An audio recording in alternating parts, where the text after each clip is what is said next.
क्या लगता है आपको क्या? देखिए, राजस्थान में लोग भारतीय जनता पार्टी का जो पुराना शासन था, उसको याद कर रहे हैं या फिर राजस्थान के लोग केंद्र की जो सरकार है नरेंद्र मोदी जी की नेतृत्व की, उसने जो विकास के काम करवाए, जन कल्याण के काम करवाए, गरीब लोगों के जीवन में हर प्रकार का सुधार किस प्रकार से हो, चाहे वो हर घर नल से जल, चाहे हर जो वो परिवार जिसमें शौचालय की व्यवस्था नहीं है, उनको शौचालय को उपलब्ध करवाना, गरीब परिवारों को उज्ज्वला गैस के तहत फ्री में गैस का सिलेंडर देना,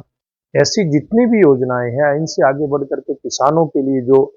फसल बीमा से लेकर के उनकी फसलों के भाव अच्छे देना, ये सारे इस प्रकार के मैटर हैं जिनके चलते राजस्थान की जनता ने एक ये मन बनाया है कि वो भारतीय जनता पार्टी की सरकार इस बार पूर्ण बहुमत की राजस्थान के अंदर बनाए। क्या लगता एक बात कही है, आम आदमी बहुत विश्वास के साथ कहता है, जनता वहां पर इस बात के लिए पूरी तरह से तैयार बैठी और इंतजार कर रही है कि कब 23 नवंबर आए, क्योंकि 23 नवंबर चुनाव की तिथि घोषित हुई है और कब वो भारतीय जनता पार्टी को चुन करके वहां की सरकार की बागडोर सौंपते हैं। जो विकास के काम भारतीय जनता पार्टी के उस समय की सरकार में हुए, जो जन कल्याण के काम हुए, तो केंद्र सरकार ने जन कल्याण की योजनाएं शुरू की हैं। एक तो ये, और एक दूसरा कांग्रेस पार्टी की अशोक गहलोत जी के नेतृत्व की जो सरकार है, इसने जो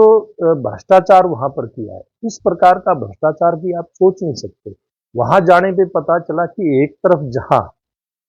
नरेंद्र मोदी जी देश और दुनिया को फ्री में कोरोना वैक्सीन उपलब्ध करवा रहे थे, लोगों को ऑक्सीजन का सिलेंडर दे रहे थे, गरीब लोगों को 5-5 किलो अ, अनाज प्रत्येक व्यक्ति दे रहे थे, घर बैठे दे रहे थे। दूसरी तरफ हजारों हजार लाखों लाख इस प्रकार के स्वयंसेवी समूह यानी कि एनजीओ या व्यक्तिगत लोग लोगों की सेवा में लगे थे, तो दूसरी तरफ गहलोत सरकार वहां पर, चाहे वो माइनिंग घोटाला हो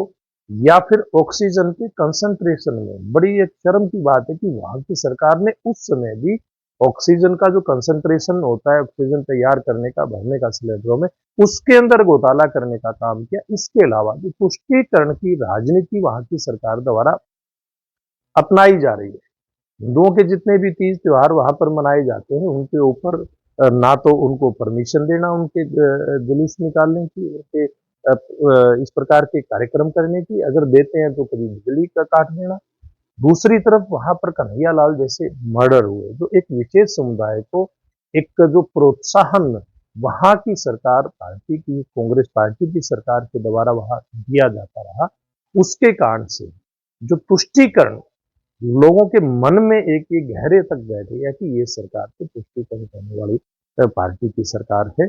केवल एक समुदाय को वोट बैंक उसका पक्का करने के लिए। तो ऐसे सब मुद्दे हैं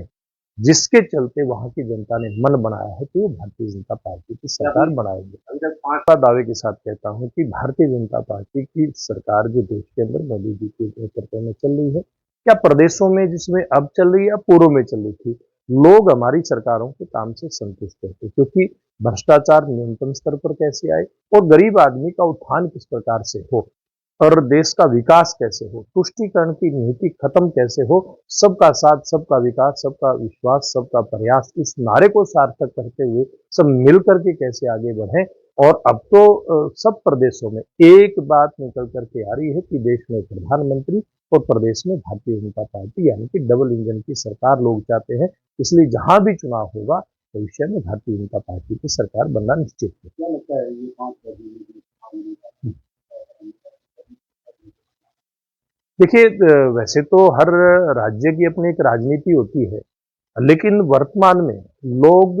जो राष्ट्रीय राजनीतिक परिदृश्य है, प्रदेश के साथ-साथ उसको भी देख करके चलते हैं। और मैं तो एक बात कहूँगा कि लोग वर्तमान में भारतीय जनता पार्टी की केंद्र सरकार से, प्रदेश सरकारों से प्रभावित होकर के ही अपना मतदान करें।